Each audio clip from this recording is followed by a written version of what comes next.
Hello friends, welcome है आप सभी का आपके इस कृष्णा एजुकेशन यूट्यूब चैनल में, जो केवल और केवल बोर्ड एग्जामिनेशन की तैयारी करवाने के लिए बनी है। इसलिए इस चैनल को आपने अभी तक सब्सक्राइब नहीं किया तो इस चैनल को सब्सक्राइब कर दें और साइड के बेल नोटिफिकेशन को भी जरूर प्रेस कर दें, ताकि हमारी वीडियो का लेटेस्ट नोटिफिकेशन आप तक सबसे पहले पहुँच सके। आज मैं आपको इस वीडियो में आपके मैट्रिक बोर्ड परीक्षा 2024 की तैयारी के लिए कक्षा 10 संस्कृत का दूसरा पार्ट पाटलिपुत्र वैभव का सब्जेक्टिव क्वेश्चंस करवाने वाला हूं। अर्थात आज मैं आपको पाटलिपुत्र वैभव का लघु उत्तरीय प्रश्न उत्तर पढ़ाने वाला हूं। अगर आपने पाटलिपुत्र वैभव के हिंदी अर्थ के हिंदी व्याख्या के वीडियो को नहीं देखा है तो मैंने इस पाठ का अच्छे से हिंदी अर्थ करवा रखा है। आप इसके हिंदी अर्थ के वीडियो को एक बार जरूर देख लीजिएगा, तब आपको इसके लघु उत्तरीय प्रश्न उत्तर बिल्कुल आसानी से समझ में आ जाएंगे। पाटलिपुत्र वैभव का अर्थ है पटना का वैभव, अर्थात हमारे बिहार राज्य की राजधानी जो पटना है, उस पटना के वैभव के बारे में ही हम लोगों को इस पाठ में पढ़ना है। यहाँ सभी विषयों का पीडीएफ जो फ्री दिया जाता है। अगर आप इस फ्री पीडीएफ को प्राप्त करना चाहते हैं तो आप हमारे टेलीग्राम चैनल को ज्वाइन कर लीजिए। टेलीग्राम चैनल का लिंक डिस्क्रिप्शन में भी दिया हुआ है और आप टेलीग्राम एप्लीकेशन में कृष्णा एजुकेशन को सर्च करके भी ज्वाइन हो सकते हैं। तो चलिए इस क्लास में आगे की ओर बढ़ते हैं। हमारा पहला क्वेश्चन है, प्राचीन संस्कृत ग्रंथों में पाटलिपुत्र की ख्याति किस रूप में थी। तो सबसे पहले आपको ये पता होना चाहिए कि ख्याति किसे कहा जाता है। ख्याति कहा जाता है प्रसिद्धि को, कि जो प्राचीन संस्कृतों में पाटलिपुत्र की प्रसिद्धि थी वो किस रूप में थी, प्राचीन ग्रंथों में किस रूप में उसकी प्रसिद्धि को बताया गया, वे आपको बताना है। तो पाठ में मैंने बिल्कुल अच्छे से इन सभी बातों को समझाया था। अगर आपने पाटलिपुत्र वैभव पाठ की हिंदी अर्थ वाली वीडियो को नहीं देखा है तो इस वीडियो के बाद उस वीडियो को भी जरूर देख लीजिएगा, उससे आपका रिवीजन अच्छे से हो जाएगा। तो प्राचीन संस्कृत ग्रंथों में और पुराणों में पाटलिपुत्र का नाम पुष्पुर या फिर कुसुमपुर माना जाता है। इस नगर के समीप पाटल पुष्पों का उत्पादन होता था। संभवतः पाटलिपुत्र शब्द भी यहाँ पाटल पुष्पों के पल्लवित होने के कारण ही प्रचारित है। शरद काल में कौमुदी महोत्सव होता था। यह महोत्सव दुर्गा पूजा के अवसर से दृष्टिगत होता था। अर्थात प्राचीन संस्कृत ग्रंथों में पाटलिपुत्र की ख्याति जो थी वह इस रूप में थी कि हम लोगों ने पढ़ा था कि प्राचीन संस्कृत ग्रंथों में और पुराणों में जो पाटलिपुत्र का नाम था वो पाटलिपुत्र न होकर पुष्पुर या फिर कुसुमपुर माना जाता है। अर्थात पाटलिपुत्र नाम इसका आगे के काल में पड़ा था, उससे भी प्राचीन काल में जो संस्कृत ग्रंथों में इसका नाम था वो था पुष्पुर या फिर कुसुमपुर। और यह जो नगर था पाटलिपुत्र, उस नगर के समीप एक पाटल पुष्प का नाम है, उस पाटल पुष्पों का उत्पादन बहुत अधिक होता था। इसीलिए संभवतः पाटलिपुत्र शब्द भी यहाँ पाटल पुष्पों के पल्लवित होने के कारण ही प्रचारित है। और शरद काल में पाटलिपुत्र में एक कौमुदी महोत्सव का पर्व मनाया जाता था, जो कि बहुत ही धूमधाम से मनाया जाता था। और यह जो महोत्सव था यह दुर्गा पूजा के अवसर से दृष्टिगत होता था। जिस प्रकार अभी के समय में वर्तमान समय में हम लोग दुर्गा पूजा को मनाते हैं, उसी तरह से प्राचीन काल में पाटलिपुत्र में कौमुदी महोत्सव को मनाया जाता था। और यह महोत्सव शरद काल में अर्थात शरद की ऋतु में मनाया जाता था, ठंडियों में मनाया जाता था। तो इसमें दो बातों को आपको याद रखना है कि प्राचीन संस्कृत ग्रंथों में पाटलिपुत्र की ख्याति किस रूप में थी। पहली तो इस रूप में थी कि प्राचीन संस्कृत ग्रंथों में पुराणों में पाटलिपुत्र का नाम पुष्पपुर या फिर कुसुमपुर था, इसका नाम ही पाटलिपुत्र नहीं था। और इस नगर के समय पाटल पुष्पों का उत्पादन बहुत अधिक होता था। संभवतः इसी पाटल पुष्पों के उत्पादन के प्रचलित होने के कारण ही इसका नाम पाटलिपुत्र पड़ गया। और शरद काल में वहाँ एक कौमुदी महोत्सव मनाया जाता था, जो कि उस तरह से मनाया जाता था जिस प्रकार हम लोग अभी दुर्गा पूजा को मनाते हैं। इसके बाद हमारा दूसरा क्वेश्चन है, पाटलिपुत्र नगर के वैभव का वर्णन करें। इस पाठ का ही नाम है पाटलिपुत्र वैभव, अर्थात पाटलिपुत्र का वैभव। तो पाटलिपुत्र जो नगर है जो वर्तमान में भी पटना है, इस पाटलिपुत्र नगर के वैभव क्या क्या थे जो आपने इसके वैभव के बारे में इस पाठ में पढ़ा है, बस उन्हीं वैभव के बारे में आपको बताना है। तो इस टाइप के क्वेश्चन को जरूरी नहीं कि आपको रट के याद करना है बिल्कुल लाइन बाय लाइन, आप सभी बातों को सिर्फ याद कर लीजिए और उन सभी बातों को अच्छे से लाइन से लिख दीजिए, वही इस क्वेश्चन का आंसर हो जाता है। तो पाटलिपुत्र के नगर के वैभव में सबसे पहले आपको लिखना है कि पाटलिपुत्र प्राचीन काल से ही अपनी वैभव परंपरा के लिए विख्यात रही है, अर्थात प्रसिद्ध रही है। विदेशी यानी लोग आकर अपने संस्मरणों में यहाँ की अनेक उत्कृष्ट संपदाओं का वर्णन किया है। मेगास्थनीज ने लिखा है कि चंद्रगुप्त मौर्य काल में यहाँ की शोभा और रक्षा व्यवस्था अति उत्कृष्ट थी। अशोक काल में यहाँ निरंतर समृद्धि रही।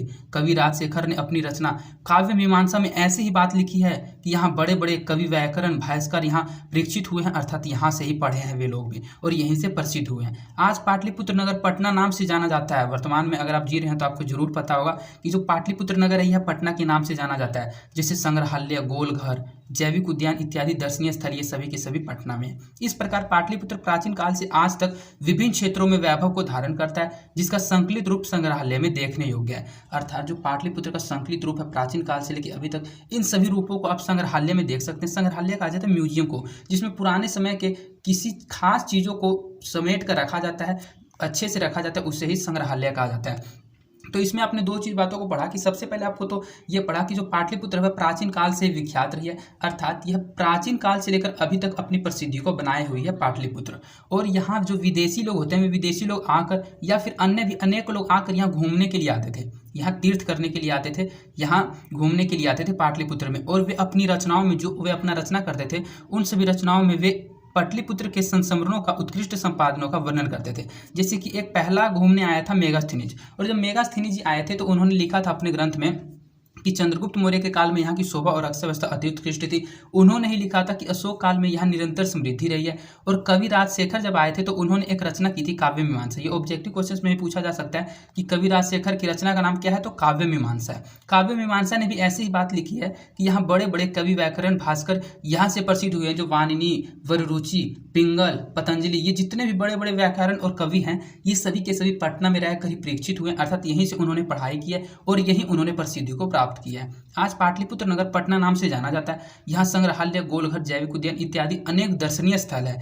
इस प्रकार पाटलिपुत्र प्राचीन काल से आज तक विभिन्न क्षेत्रों में वैभव को धारण करता है, जिसका संकलित रूप संग्रहालय में देखने योग्य है। मैंने इतना ही लिखा है, इसके बारे में आप और भी लिख सकते हैं। आप लिख सकते हैं कि पाटलिपुत्र में सिखों के 10वें गुरु गुरु गोबिंद सिंह का जन्म हुआ था और उस जन्म स्थल को आज गुरुद्वारा के नाम से भी जाना जाता है। वह गुरुद्वारा भी आजकल एक दर्शनीय स्थल बन गया, वहाँ भी लोग घूमने के लिए जाते हैं और वहाँ अपनी पूजा पाठ को करने जाते हैं। तो वैसे आपने पाटलिपुत्र वैभव पाठ में जो जो पढ़ा है उन सभी बातों को आप सिर्फ उन सभी बातों में से 4 या 5 बातों को लिख दीजिएगा, उतने से आपका इस क्वेश्चन का आंसर स्टिक हो जाएगा। इस क्वेश्चन के आंसर में आपको बिल्कुल स्टिक लिखना जरूरी नहीं है। ऐसा नहीं कि आपको रट के याद करना है, सिर्फ आपको समझ लेना है कि आपने पाटलिपुत्र वैभव पाठ में क्या पढ़ा था और उन्हीं सभी बातों को कहानी के माध्यम से छांट कर सिर्फ कुछ कुछ बातों को लिख देना है। जैसा कि नेक्स्ट क्वेश्चन भी उसी क्वेश्चन पर आधारित है, पाटलिपुत्र वैभव पाठ का 5 वाक्यों में परिचय दे। अर्थात आपने पाटलिपुत्र वैभव पाठ में क्या क्या पढ़ा उन सभी बातों में से सिर्फ आपको 5 वाक्य लिखने हैं, वैसे 5 वाक्य जो आपको पाठ में पढ़े हुए याद हैं। तो इसमें बिहार की राजधानी पटना के प्राचीन महत्व का निरूपण करने के साथ ऐतिहासिक परंपरा से आधुनिक राजधानी के प्रसिद्ध श्लोक का भी निरूपण किया गया है। इस पाठ को कठाग्र करके छात्र किसी वाक्य प्रतिस्पर्धा में भाग ले सकते हैं। अर्थात जो पाटलिपुत्र वैभव पाठ है, इस पाठ का परिचय देते हुए सबसे पहले तो हम लोगों को ये पता रहना चाहिए कि जो पाटलिपुत्र है वह बिहार की राजधानी पटना के प्राचीन महत्व का निरूपण करने के साथ ऐतिहासिक परंपरा से आधुनिक राजधानी के प्रसिद्ध श्लोक का भी निरूपण किया गया। अर्थात यह वर्तमान में जो पटना है यह बिहार राज्य की राजधानी है और इसमें अनेक प्रकार के प्रसिद्ध स्थलों का पाटलिपुत्र वैभव पाठ में निरूपण किया गया, जैसे कि जैविक उद्यान, ऐसे बहुत सारे क्षेत्र का इसमें वो किया गया था निरूपण। और इस पाठ को कठाग्र करके, कठाग्र को बिहार में अभी कहा जाता है कंठस्थ।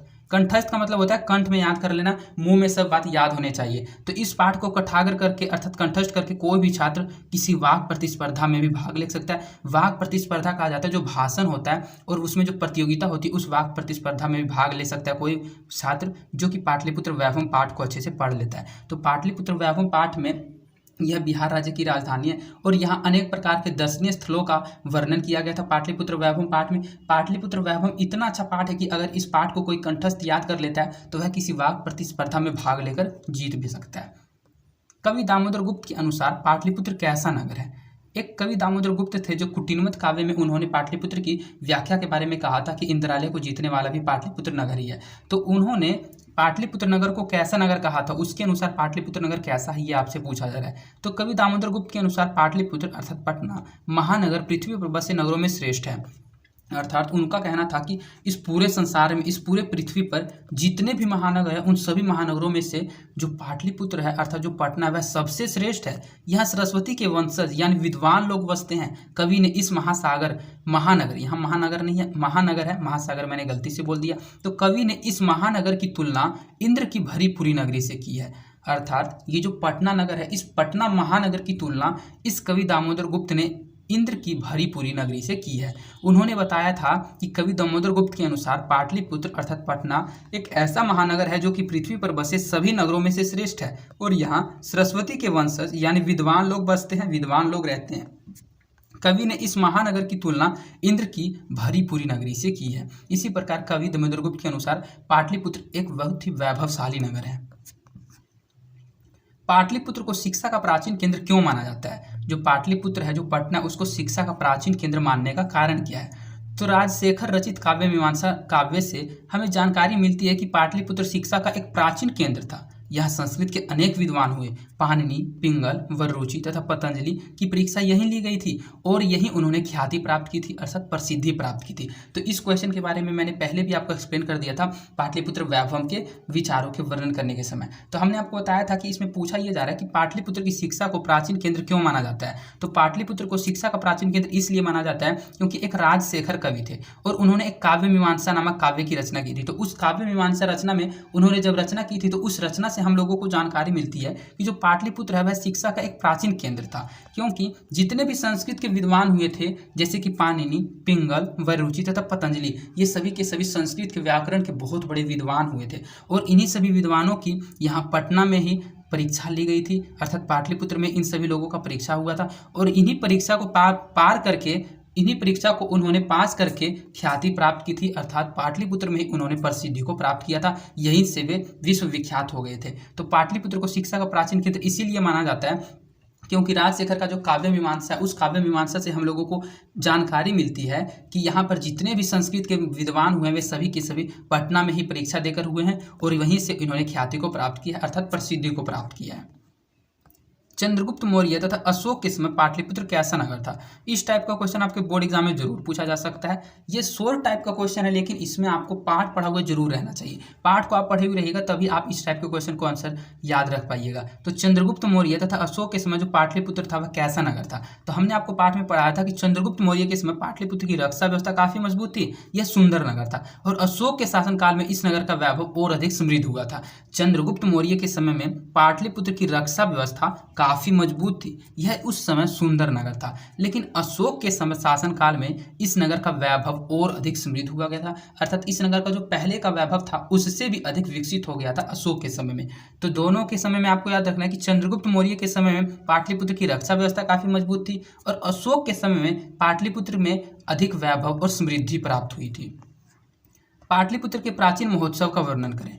पाटलिपुत्र में जो प्राचीन महोत्सव मनाया जाता था अर्थात जो कौमुदी महोत्सव मनाया जाता था उसका वर्णन करने के लिए कहा जा रहा है। तो उसका वर्णन मैंने फर्स्ट क्वेश्चन में भी कर दिया, एक बार फिर से आपके लिए एक्सप्लेन कर देता हूँ। पाटलिपुत्र से शरद काल में, शरद काल कहा जाता है ठंड ऋतु को अर्थात शरद ऋतु को, तो पाटलिपुत्र से शरद काल में कौमुदी महोत्सव बड़ी धूमधाम से मनाया जाता था। सभी नगरवासी आनंद मगन हो जाते थे। इस समारोह का विशेष प्रचलन गुप्त वंश के शासनकाल में था। आजकल जिस तरह दुर्गा पूजा मनाई जाती है उसी प्रकार प्राचीन काल में कौमुदी महोत्सव को मनाया जाता था। पाटलिपुत्र के प्राचीन कौमुदी महोत्सव का वर्णन करने के लिए कहा जा रहा है। तो पाटलिपुत्र का जो शरद काल था उस शरद काल में प्राचीन काल में कौमुदी महोत्सव को बड़ी ही धूमधाम से मनाया जाता था और जब वह पर्व आता था तो जितने भी नगरवासी थे वे सभी के सभी खुश हो जाते थे, अर्थात सभी नगरवासी आनंद मगन हो जाते थे। इस समारोह का जो विशेष प्रचलन था वह गुप्त वंश के शासनकाल में था, अर्थात जो कौमुदी महोत्सव था वह गुप्त वंश के शासनकाल में मनाया जाता था। और आजकल जिस तरह वर्तमान में हम लोग दुर्गा पूजा को मनाते हैं ठीक उसी प्रकार प्राचीन काल में कौमुदी महोत्सव को मनाया जाता था। जिस प्रकार आजकल हम लोग दुर्गा पूजा में आनंद मगन हो जाते हैं, अत्यधिक खुश हो जाते हैं, उसी प्रकार प्राचीन काल में कौमुदी महोत्सव को बड़ी ही धूमधाम से मनाया जाता था। गुप्त वंश के शासनकाल में मनाया जाता था, शरद काल में मनाया जाता था, शरद ऋतु में मनाया जाता था। इन 3-4 बातों को आपको सिर्फ याद रखना है कि कौमुदी महोत्सव गुप्त वंश के शासनकाल में मनाया जाता था, किस ऋतु में मनाया जाता था, तो ठंड की ऋतु में मनाया जाता था, और हमारे वर्तमान की किस पर्व के अनुसार मनाया जाता था, तो जैसा आजकल हम लोग दुर्गा पूजा पर्व को मनाते हैं उसी प्रकार प्राचीन काल में कौमुदी महोत्सव को मनाया जाता था। सिख संप्रदाय के लोगों के लिए पटना नगर क्यों महत्वपूर्ण है। सिख संप्रदाय के लोगों के लिए प्राचीन पटना नगर पूजनीय स्थल अवस्थित है। यहाँ उनके 10वें गुरु गोविंद सिंह का जन्म स्थान है। यह स्थल गुरुद्वारा के नाम से जाना जाता है। देश विदेश से सिख संप्रदाय के अलावा अन्य संप्रदाय के तीर्थ यात्री भी यहाँ दर्शन के लिए आते हैं। मैंने इसका एक्सप्लेन भी आपको जस्ट पहले किया था, वही बात इसमें बताया गया है और वही पूछा गया है कि जो सिख संप्रदाय के लोग हैं उनके लिए पटना नगर महत्वपूर्ण क्यों है। तो सिख संप्रदाय के लोगों के लिए प्राचीन पटना नगर एक पूजनीय स्थल है, क्योंकि उनके जो सिख संप्रदाय के जो 10वें गुरु हैं उनका नाम है गुरु गोविंद सिंह। आपको अच्छे से याद रखना, ऑब्जेक्टिव क्वेश्चन में पूछा जा सकता है कि सिखों के 10वें गुरु का नाम क्या है, तो गुरु गोविंद सिंह है। गुरु गोविंद सिंह का जन्म कहाँ हुआ था, तो पटना में हुआ था। उनके जन्म स्थल को किस नाम से जाना जाता है, तो गुरुद्वारा के नाम से जाना जाता है। इन सभी 3-4 बातों को आपको याद रखना है। तो सिख संप्रदाय के जो लोग थे उनकी प्राचीन पटना नगर में पूजनीय स्थल है। यहाँ उनके 10वें गुरु गुरु गोविंद सिंह का जन्म हुआ था और उनका जो जन्म स्थल था वह गुरुद्वारा के नाम से जाना जाता है। देश विदेश से सिख संप्रदाय के लोग अथवा अन्य संप्रदाय के लोग भी यहाँ तीर्थ यात्री दर्शन करने के लिए आते हैं। अर्थात ये जो गुरु गोविंद सिंह का जन्म स्थान है जिसको गुरुद्वारा के नाम से जाना जाता है, इस गुरुद्वारा का दर्शन देश विदेश के सिख संप्रदाय के लोग भी और अन्य संप्रदाय के लोग भी यहाँ दर्शन करने के लिए आते हैं। लेखक पाटलिपुत्र वैभव पाठ से हमें क्या संदेश देना चाहते हैं, अर्थात इस पाठ के जो लेखक है वे हम लोगों को पाटलिपुत्र वैभव पाठ के माध्यम से क्या संदेश देना चाहते हैं, वे हम लोगों को क्या शिक्षा देना चाहते हैं। तो लेखक का कहना है कि प्राचीन काल में पाटलिपुत्र एक महान नगर था जहाँ शिक्षा, वैभव और समृद्धि थी। मध्यकाल में इसकी स्थिति ठीक नहीं थी। मुगल काल में इस नगर का पुनः उद्धार हुआ था तथा अंग्रेजी के शासनकाल से लेकर वर्तमान में इस नगर का अत्यधिक विकास हो रहा है। अर्थात पाटलिपुत्र वैभव पाठ से लेखक हम लोगों को जो पाटलिपुत्र जो हमारा बिहार राज्य की राजधानी पटना है उसके प्राचीन संस्कृति के बारे में बताना चाहती है। और वह बताती है कि लेखक का कहना है प्राचीन काल में पाटलिपुत्र एक महान नगर था जहां शिक्षा, वैभव और समृद्धि थी। मध्यकाल में जो इसकी स्थिति है वह बिल्कुल भी ठीक नहीं थी। अर्थात प्राचीन काल में तो इसकी शिक्षा, वैभव और समृद्धि बहुत अधिक थी, लेकिन मध्यकाल में इसकी स्थिति खराब हो गई थी, अर्थात ठीक नहीं थी। लेकिन जैसे जैसे समय बीता मुगल काल में इस नगर का फिर से पुनः उद्धार हुआ तथा अंग्रेजी के शासनकाल में जब हमारा देश अंग्रेजों की गुलामी में आ गया तो अंग्रेजों की गुलामी के शासनकाल में अंग्रेजों ने कुछ कुछ इस नगर का विकास किया और अंग्रेजों के शासनकाल से लेकर वर्तमान में इस नगर का अत्यधिक विकास हो रहा है। अर्थात आज तक पटना का विकास हो रहा है और आगे भी पटना विकसित होता रहेगा और पटना इसी तरह एक बड़ा महानगर बना हुआ रहेगा। तो पाटलिपुत्र वैभव पाठ से लेखक हम लोगों को सिर्फ और सिर्फ पाटलिपुत्र अर्थात पटना के प्राचीन महत्व के बारे में बताते हैं, वही संदेश हम लोगों को देते हैं। प्राचीन पाटलिपुत्र में शिक्षा के संबंध में लेखक के क्या विचार हैं, अर्थात जो प्राचीन पाटलिपुत्र है उसमें शिक्षा के संबंध में लेखक के क्या विचार हैं, वे क्या विचार पाठ के द्वारा हम लोगों को पहुंचाना चाहते हैं। तो प्रस्तुत पाठ में लेखक ने बताया कि दामोदर नामक कवि से हमें जानकारी मिलती है कि सरस्वती के वंशज यहाँ रहते थे। राजशेखर कवि के अनुसार पाणिनि, पिंगल व रुचि आदि महान विद्वानों की परीक्षा यहीं ली जाती थी। इससे ज्ञात होता है कि प्राचीन पाटलिपुत्र शिक्षा का एक महान केंद्र था। प्राचीन पाटलिपुत्र में शिक्षा के संबंध में लेखक के विचार ये हैं कि प्रस्तुत पाठ में लेखक ने हम लोगों को बताया कि एक दामोदर गुप्त नामक कवि थे और उस दामोदर गुप्त नामक कवि से हम लोगों को जानकारी मिलती है कि सरस्वती के जितने भी वंशज हैं वे सभी के सभी पटना में ही निवास करते थे, अर्थात पटना में ही रहते थे। और एक अन्य कवि थे जिनका नाम था राजशेखर, जिसके बारे में इससे पहले मैंने आपको एक क्वेश्चन बताया था। राजशेखर कवि ने अपनी रचना काव्य मीमांसा में बताया था कि जितने भी महान विद्वान हुए हैं, संस्कृत के व्याकरण विद्वान हुए हैं जैसे कि पाणिनि, पिंगल व रुचि, इन सभी महान विद्वानों की परीक्षा यहीं अर्थात पाटलिपुत्र में ही ली जाती थी। और इन्हीं सभी बातों से हम लोगों को ज्ञात होता है कि जो प्राचीन पाटलिपुत्र था वह शिक्षा का एक महान केंद्र था। जितने भी प्रसिद्ध विद्वान हुए थे वे सभी के सभी पाटलिपुत्र में ही प्रसिद्धि को उन्होंने प्राप्त किया था, ख्याति को प्राप्त किया था। लेखक के विचार से प्राचीन काल में आज तक पाटलिपुत्र किस नगर का रहा है। सभी क्वेश्चन आप देख रहे होंगे, अगर आप शुरू से इस वीडियो को देख रहे हैं तो आपको पता होगा कि सभी क्वेश्चन एक दूसरे से रिलेटेड है। अगर आप अच्छे से पाठ को पढ़ लेते हैं तो आप सभी क्वेश्चन का आंसर बिल्कुल ही अच्छे से और आसानी से दे सकते हैं। और अगर आप इस वीडियो को लास्ट तक देख रहे हैं तो हम आशा करते हैं कि आपको जरूर ये क्वेश्चन समझ में आ गए होंगे। इसके बाद ये हमारा लास्ट क्वेश्चन है इस चैप्टर का कि लेखक के विचार में प्राचीन काल से आज तक पाटलिपुत्र किस प्रकार का नगर रहा है। लेखक के विचार से पाटलिपुत्र नगर प्राचीन काल से लेकर आज तक राजनीतिक, धार्मिक, औद्योगिक और शिक्षा जैसे विविध क्षेत्रों में वैभव धारण करता रहा है और यहाँ इनका संकलित रूप से दर्शन किया जा सकता है। यहाँ के लोग कई अन्य उत्सव मनाते आए हैं। पाटलिपुत्र वासी पटन देवी की पूजा करते हैं। पाटलिपुत्र एक महान नगर रहा है। लेखक के विचार से प्राचीन काल से आज तक जो पाटलिपुत्र है वह एक महान नगर रहा है, क्योंकि लेखक के विचार से जो पाटलिपुत्र नगर था वह प्राचीन काल से लेकर आज तक राजनैतिक, धार्मिक और औद्योगिक और शिक्षा जैसे विविध क्षेत्रों में अनेक प्रकार के क्षेत्रों में अपने वैभव को धारण करते हुए रहा है। और यहाँ का जो संकलित रूप है इसका दर्शन किया जा सकता है। यहाँ के लोग, जो पटना के लोग हैं, जो पाटलिपुत्र के लोग हैं, वे कई उत्सव को मनाते आए हैं। जैसे कि प्राचीन काल में वे शरद काल में कौमुदी महोत्सव को मनाते थे और जो पाटलिपुत्र वासी थे वे पटन देवी की पूजा भी करते हैं। पाटलिपुत्र एक महान नगर है, ऐसा लेखक का कहना है। और हम लोगों को भी पता है कि पाटलिपुत्र एक महान नगर है, महान नगर रहेगा और महान नगर था। तो इस प्रकार आपका इस पाठ का 11 सब्जेक्टिव क्वेश्चंस कंप्लीट करा दिया गया, जो कि एग्जाम के दृष्टिकोण से मोस्ट इंपॉर्टेंट क्वेश्चंस थे। और मैं आशा करता हूं कि ये क्वेश्चन आपको याद हो गए होंगे। अगर आपको फिर भी ये क्वेश्चन याद नहीं हुए तो इस वीडियो को एक बार रिपीट करके जरूर देख लीजिएगा और इसके पीडीएफ को जरूर पढ़िएगा। इसका पीडीएफ टेलीग्राम चैनल पर अपलोड कर दिया जाता है। इसके अलावा भी अन्य सभी चैप्टर के नोट्स और पीडीएफ बिल्कुल ही मुफ्त में आपको टेलीग्राम चैनल पर दिए जाते हैं। इसलिए टेलीग्राम चैनल को ज्वाइन करके आप इन सभी पीडीएफ को जरूर पढ़िए। और अगर आपको यह वीडियो पसंद आई है तो इस वीडियो को अपने दोस्तों की भी ज़्यादा से ज़्यादा शेयर कीजिएगा। और इस वीडियो को लाइक भी जरूर कीजिएगा, जिससे से मेरा मोटिवेशन बना हुआ रहता है।